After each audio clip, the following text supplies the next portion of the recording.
नमस्कार, किसान समाचार में आपका स्वागत है। मैं हूं साइमा खान। सबसे पहले नजर हेडलाइंस पर।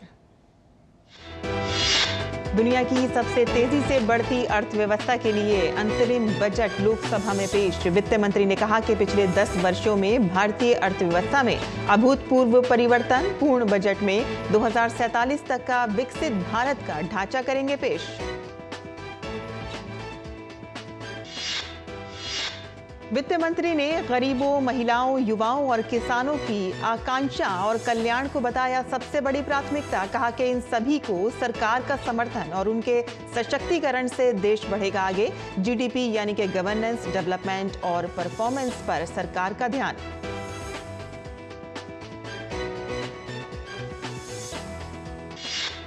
वित्त मंत्री ने कहा कि निजी और सार्वजनिक दोनों क्षेत्रों के समर्थन से फसल कटाई के बाद की गतिविधियों में निवेश को बढ़ावा देने और किसानों को सशक्त बनाना है सरकार का लक्ष्य।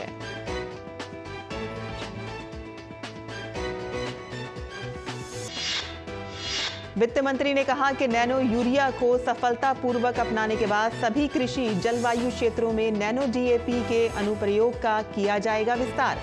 छत के ऊपर सोलर एनर्जी के लिए लगाए जाएंगे 1 करोड़ घरों पर सोलर पैनल।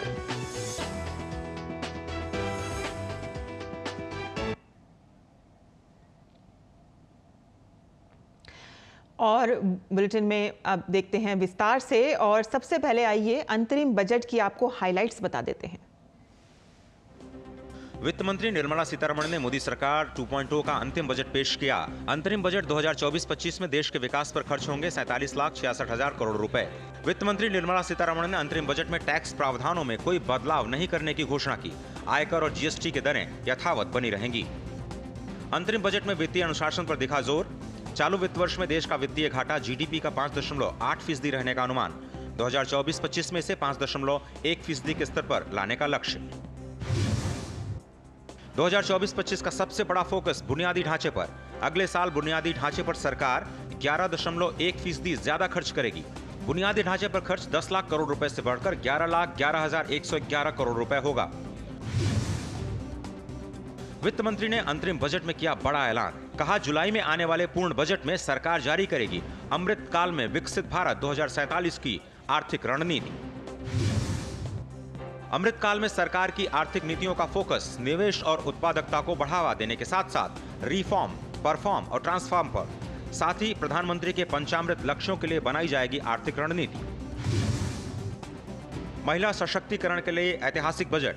वित्त मंत्री ने प्रधानमंत्री की लाडली लखपति दीदी योजना का लाभ 2 करोड़ से बढ़ाकर 3 करोड़ महिलाओं तक पहुंचाने का ऐलान किया। आयुष्मान योजना के तहत आशा, आंगनवाड़ी और सहायिकाओं को लाने का लक्ष्य। वित्त मंत्री ने किसानों के कल्याण के लिए की बड़ी घोषणाएं। देश में दुग्ध उत्पादन, मत्स्य संपदा के फोकस के साथ साथ आत्मनिर्भर तिलहन अभियान की होगी शुरुआत। देश के बजट में सर्वांगीण, सर्वस्पर्शी और सर्वसमावेशी विकास के साथ आगे बढ़ रही है सरकार। आर्थिक नीतियों के केंद्र में सिर्फ 4 जातियों, गरीब, महिलाओं, युवाओं और अन्नदाता पर फोकस। 10 सालों में 25 करोड़ लोगों को गरीबी से छुटकारा दिलाया गया। प्रधानमंत्री सूर्योदय योजना के लिए बजट में किया गया बड़ा ऐलान। अब देश के 1 करोड़ परिवार 300 यूनिट तक मुफ्त बिजली का उठा सकेंगे लाभ। हर साल ऐसे परिवारों को 15,000 से 18,000 रुपए की होगी बचत। किराए के मकान में रहने वाले और झुग्गी झोपड़ी और चाल और अनाधिकृत कॉलोनियों में रहने वाले लोगों को अपना घर खरीदने के लिए सरकार लाएगी नई योजना। अमृतकाल में टेक्नोलॉजी से जुड़े युवाओं को 50 सालों के लिए बिना किसी ब्याज पर मिलेगा कर्ज। सरकार युवा शक्ति और प्रौद्योगिकी पर फोकस करने के लिए 50 सालों के लिए 1 लाख करोड़ रुपए के नए फंड का करेगी निर्माण। रक्षा क्षेत्र में नई तकनीक और आत्मनिर्भरता में तेजी लाने के लिए इस साल के बजट में नई योजना की होगी शुरुआत। देश को मिला अब तक का सबसे बड़ा 6.2 लाख करोड़ रुपए का रक्षा बजट। रेलवे पर भी दिखा बजट का फोकस। वित्त मंत्री ने किया 3 प्रमुख आर्थिक रेल गलियारा कार्यक्रम की योजना का ऐलान। 40,000 सामान्य रेल डिब्बों को वंदे भारत की तर्ज पर बनाया जाएगा। इलेक्ट्रिक व्हीकल्स को बढ़ावा देने के लिए सरकार मैन्युफैक्चरिंग और चार्जिंग इंफ्रास्ट्रक्चर पर करेगी फोकस। सार्वजनिक परिवहन व्यवस्था में इलेक्ट्रिक बसेस को मिलेगी प्राथमिकता। डिजिटल पेमेंट को भी दिया जाएगा बढ़ावा। देश में पर्यटन उद्योग को बढ़ावा देने के लिए राज्य सरकारों को लंबी अवधि के लिए मिलेगा ब्याज मुक्त कर्ज। लक्षद्वीप सहित सभी द्वीप समूहों में पर्यटन इंफ्रास्ट्रक्चर और सुविधाओं के जरिए रोजगार सृजन को दिया जाएगा बढ़ावा। विकसित भारत के सपने को साकार करने के लिए राज्य सरकारों को केंद्र से मिलेगी मदद। 50 सालों के ब्याज मुक्त ऋण के रूप में 75,000 करोड़ रुपए का किया गया प्रावधान। स्टार्टअप्स और सॉवरेन फंड के साथ साथ पेंशन फंड के निवेश पर वित्त मंत्री ने आयकर छूट की समय सीमा 31 मार्च 2024 से बढ़ाकर 31 मार्च 2025 करने का किया ऐलान। आर्थिक मोर्चे पर 2014 से पहले की आर्थिक नीतियों और उसके बाद घरेलू और वैश्विक स्तर पर आर्थिक संकटों का सामना करने के लिए मोदी सरकार द्वारा उठाए गए कदमों पर वित्त मंत्री ने संसद में श्वेत पत्र लाने का किया ऐलान।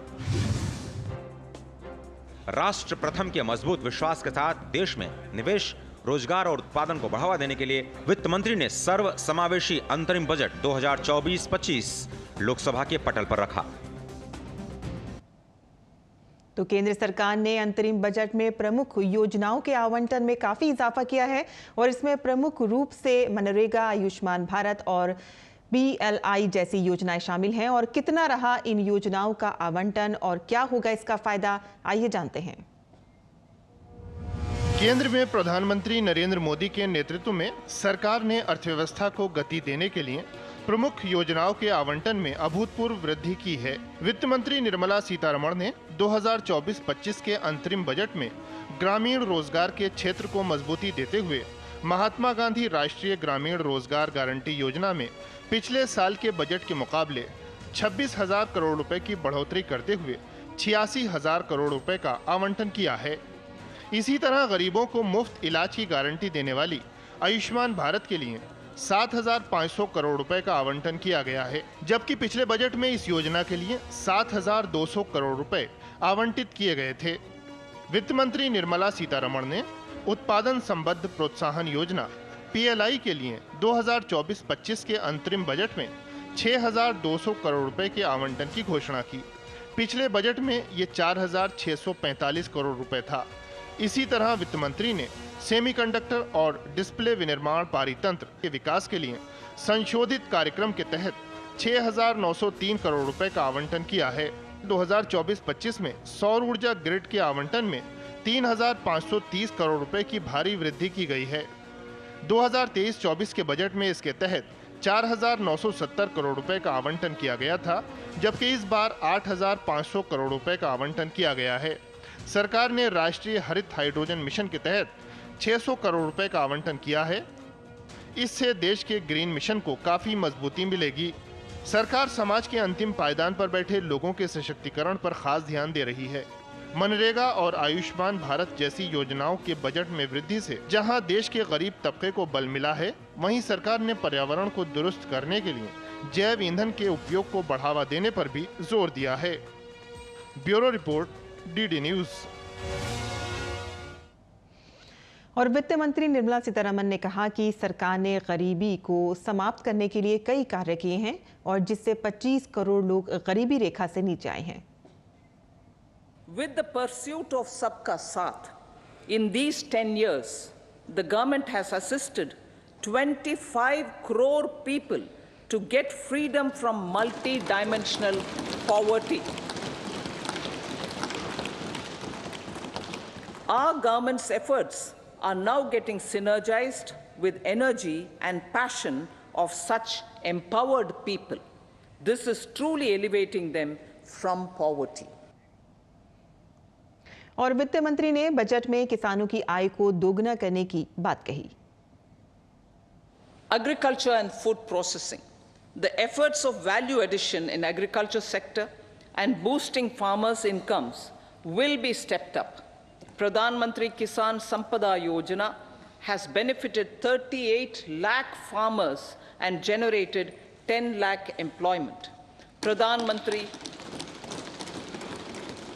Mantri Formalization of Micro Food Processing Enterprises Yojana has assisted 2.4 lakh SHGs and 60,000 individuals with credit linkages. वित्त मंत्री ने कहा कि सरकार निजी और सरकारी सहयोग से किसानों के लिए यूरिया और बाकी कृषि से जुड़ी सभी सुविधाओं को बेहतर बनाने के लिए काम कर रही है। Welfare of Annadata. Farmers are our annadata. Every year under PM Kisan Samman Yojana, direct financial assistance is provided to 11.8 crore farmers, including marginal and small farmers. Crop insurance is given to 4 crore farmers under PM Fasal Bima Yojana. वित्त मंत्री ने कहा कि सरकार dairy किसानों को सशक्त बनाने की दिशा में भी ठोस काम कर रही है। India is the world's largest milk producer, but with low productivity of milch animals. The program will be built on the success of existing schemes such as Rashtriya Gokul Mission, National Livestock Mission, and infrastructure development funds for dairy processing and animal husbandry. वित्त मंत्री निर्मला सीतारमण ने कहा कि सरकार का महिलाओं के विकास पर विशेष जोर है। ग्रामीण क्षेत्रों में प्रधानमंत्री आवास योजना के तहत महिलाओं को 70% आवास मिले हैं। Momentum for Nari Shakti, the empowerment of women through entrepreneurship, ease of living, and dignity for them has gained momentum in these 10 years. 30 crore Mudra Yojana loans have been given to women entrepreneurs. Female enrollment in higher education has gone up by 28% in 10 years. In STEM courses, girls and women constitute 43% of enrollment, one of the highest in the world. All these measures are getting reflected in the increasing participation of women in workforce. Making triple talaq illegal, reservation of 1/3 seats for women in the Lok Sabha and state assemblies, and giving over 70% houses under PM Awas Yojana in rural areas to women. वित्त मंत्री निर्मला सीतारमण ने कहा कि हमारे युवा देश की आकांक्षाएं हैं। उन्होंने कहा कि शानदार काम के आधार पर हमने फिर से जनादेश मिलेगा। As a result, our young country has high aspirations, pride in its present, and hope and confidence for a bright future. We expect that our government, based on its stupendous work, will be blessed again by the people with a resounding mandate. संसद में अपने budget भाषण की शुरुआत बीते 10 सालों में मोदी सरकार की उपलब्धियों को गिनाते हुए की। उन्होंने कहा कि इकोनॉमी में बीते 10 वर्षों में बड़ा सकारात्मक बदलाव देखने को मिला है। The Indian economy has witnessed profound positive transformation in the last 10 years. The people of India are looking ahead to the future with hope and optimism. With the blessings of the people, when our government, under the visionary and dynamic leadership of Honorable Prime Minister Shri Narendra Modi, assumed office in 2014, the country was facing enormous challenges. With Sabka Saath, Sabka Vikas as its mantra, the government overcame those challenges in right earnest. वित्त मंत्री निर्मला सीतारमण ने आज संसद में अंतरिम budget 2024-25 पेश किया। वित्त मंत्री ने कहा कि सरकार ने समाज के हर वर्ग के विकास पर विशेष प्राथमिकता दी है। Our development philosophy covered all elements of inclusivity, namely social inclusivity through coverage of all strata of the society, and geographical inclusivity through development of all regions of the country. With the whole of nation approach of Sabka Prayas, the country overcame the challenges of once in a century pandemic, took long strides towards Atmanirbhar Bharat, committed to Panch Pran, and laid solid foundations for the Amrit Kal. वित्त मंत्री ने कहा कि हमारी सरकार सर्वांगीण, सर्वसमावेशी और सर्वव्यापी विकास की दिशा में काम कर रही है। Minimum support prices for the produce of Annadata are periodically increased appropriately. These and the provision of basic necessities have enhanced real income in the rural areas. Their economic needs could be addressed, thus spurring growth and generating jobs. Social justice. Our government is working with an approach to development that is all-round, all-pervasive and all-inclusive. Sarvangin, Sarvasparshi और सर्वसमावेशी। सरकार ने direct benefit transfer से 34 लाख करोड़ रुपए PM Jan Dhan खाते के जरिए transfer किए गए और 2.7 लाख करोड़ की बचत की गई है। ये पहल गरीब कल्याण की दिशा में कारगर साबित हुई है। वित्त मंत्री ने कहा कि पीएम जनधन खातों से सरकार को 2 लाख करोड़ रुपए से अधिक बचाने में मदद मिली।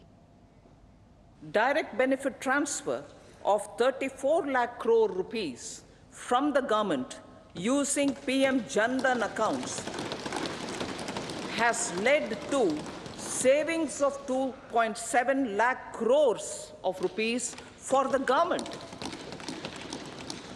This savings has been realized through avoidance of leakages prevalent earlier. The savings have helped in providing more funds for Garib Kalyan. समावेशी विकास की सोच के साथ आज हर आखिरी व्यक्ति के रहने के लिए घर, हर घर जल, बिजली, रसोई गैस जैसी आधारभूत आवश्यकताओं को पहुंचाने के लिए सरकार पूरी तरह से प्रतिबद्ध है। Inclusive development and growth. Our humane and inclusive approach to development is a marked and deliberate departure from the earlier approach of provisioning up to village level. Development programs were thus provisioned. In the last 10 years, however, have targeted each and every household and individual through housing for all, Har Ghar Jal, electricity for all, cooking gas for all, bank accounts and financial services for all in record time. अंतरिम budget पेश करते हुए वित्त मंत्री ने कहा कि हमारा जीडीपी मंत्र है शासन, विकास और प्रदर्शन। Exemplary track record of governance, development and performance. Besides delivering on high growth in terms of gross domestic product, the government is equally focused on a more comprehensive GDP, that is, governance, development and performance. Our government has provided transparent, accountable, people-centric and prompt, trust-based administration with citizen-first and minimum government, maximum governance approach. और किसान समाचार में आप बात करते हैं मंडी भाव की और आइए देखते हैं कि क्या रहा देश भर की मंडियों का भाव।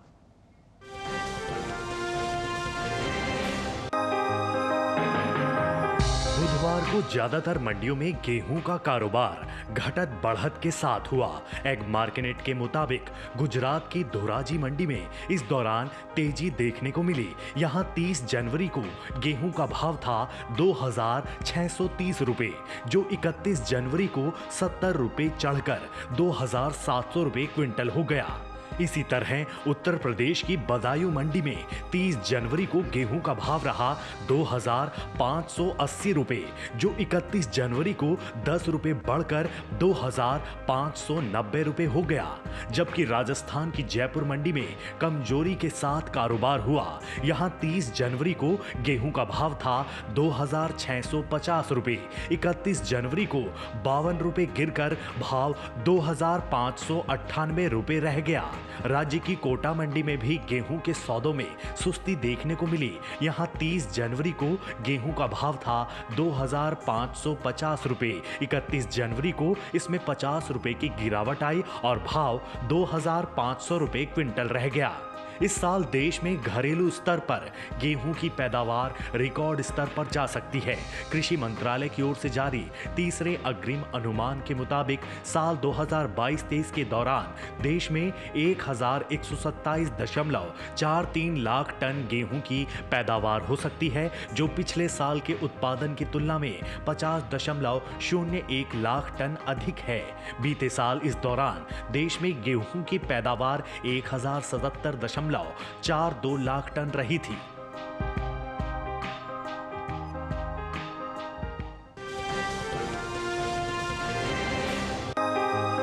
ज्यादातर मंडियों में बुधवार को मसूर का कारोबार नरमी के साथ हुआ, जबकि कुछ मंडियों में इस दौरान भाव में बढ़त देखने को मिली।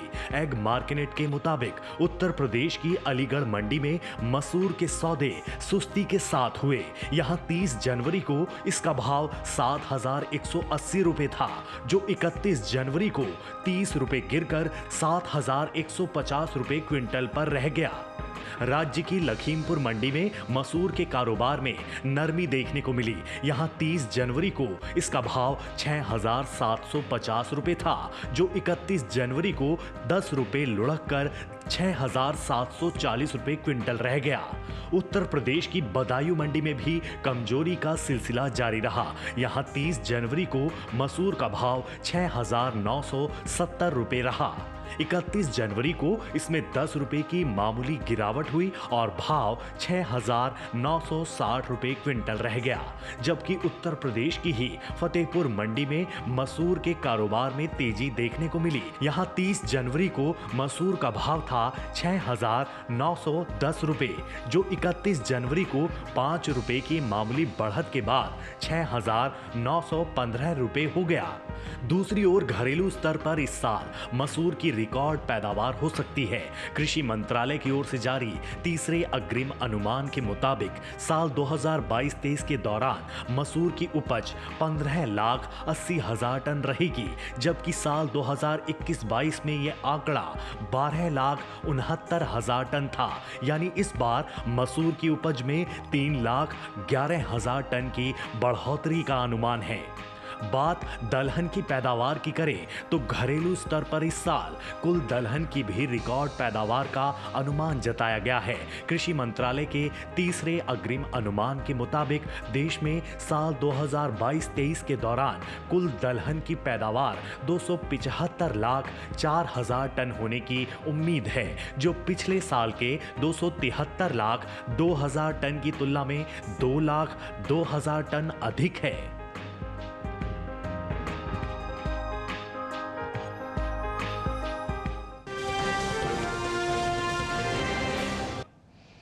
और मंडी खबर के बाद अब बात करते हैं मौसमी खेती की। किसान इस मौसम में कैसे रखें अपनी खेती का ख्याल, आइए देखते हैं।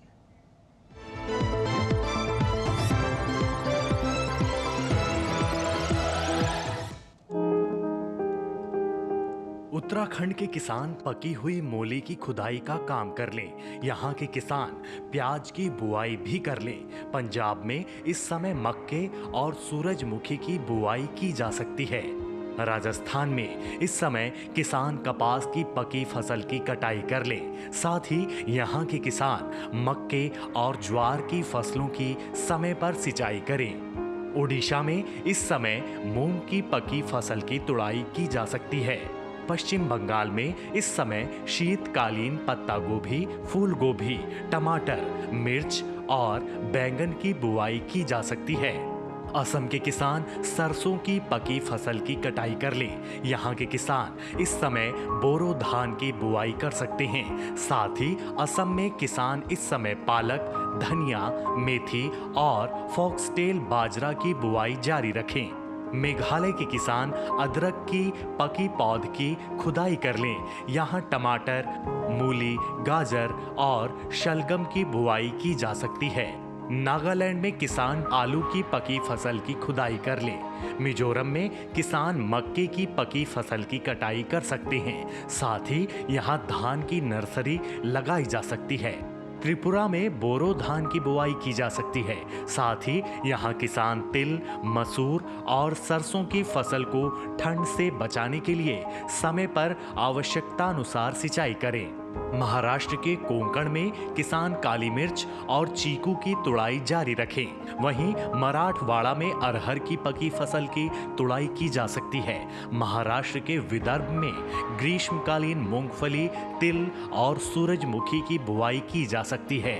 उत्तरी आंतरिक कर्नाटक में किसान कपास और अरहर की पकी फसल की कटाई जारी रखें। अंडमान और निकोबार में किसान मूंग और उड़द की समय पर सिंचाई करें।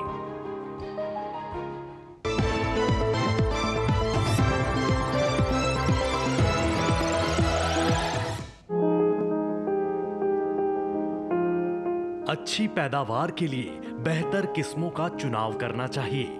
हरी मिर्च की पूसा सदाबहार एक उन्नत किस्म है। इस किस्म की बुआई पूरे भारत में की जा सकती है। बुआई के बाद आप 1 हेक्टेयर से 95 क्विंटल पैदावार ले सकते हैं। हरी मिर्च की इस किस्म के पौधे सीधे होते हैं और उनकी ऊंचाई 60 से 80 सेंटीमीटर तक होती है। इस किस्म में मिर्च की लंबाई 6 से 8 सेंटीमीटर होती है और एक गुच्छे में 6 से लेकर 14 मिर्च लग सकती हैं। हरी मिर्च की पूसा सदाबहार किस्म रोपाई के 75 से 80 दिनों बाद तैयार हो जाती है। हरी मिर्च की बुआई के लिए 1 से 1.5 किलो बीज लें। बीजों की इतनी मात्रा 1 हेक्टेयर खेत के लिए काफी रहेगी। बुआई करते समय कतार से कतार की दूरी 45 से 60 सेंटीमीटर और पौध से पौध का फासला 30 से 45 सेंटीमीटर रखें। बुआई के तुरंत बाद पहली सिंचाई कर दें। इस समय 10 से 12 दिन के अंतराल पर फसल में सिंचाई करें, जबकि गर्मी के मौसम में हर 7वें दिन फसल में सिंचाई करना अच्छा रहता है। फसल में खरपतवार नियंत्रण के लिए समय समय पर खुरपी से निराई गुड़ाई करें। हरी मिर्च में आर्द्र गलन रोग होने का खतरा बना रहता है। इसके अलावा थ्रिप्स और माहू कीट भी लग सकता है। हरी मिर्च की फसल को रोगों से बचाने के लिए विशेषज्ञों की सलाह लेते रहें। ध्यान रखें कि दवा का छिड़काव संबंधित विशेषज्ञ की सलाह से सिर्फ प्रभावित जगह पर ही करना है।